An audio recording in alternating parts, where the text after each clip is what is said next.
not open. আরে ভুলভাল ইংরেজি বলছে।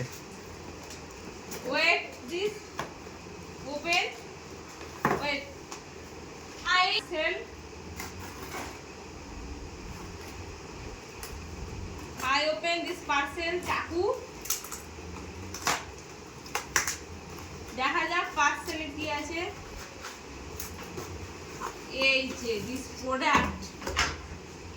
ये क्या है? কেউ আমাকে এই পার্সেলটা পাঠিয়েছে কিন্তু আমি জানি না কে পাঠিয়েছে। ফেসবুক থেকে আমাকে পার্সেল পাঠিয়েছে আর ভিডিও 2K হয়েছে ওই জন্য 2K ভিউজ হয়েছে ওই জন্য আমার একটা ভিডিও 2K ভিউ হয়েছে ওই জন্য আমাকে ফেসবুক থেকে গিফটটা পাঠিয়েছে কিন্তু কি পাঠিয়েছে আমি বুঝতে পারছি না। এই যে ওপেন করলাম, ওয়াও এই যে এত সুন্দর সেন্ট হয়েছে পাঠিয়েছে। এবার আমি একটু মেরে দেখি সেন্টটা কেমন।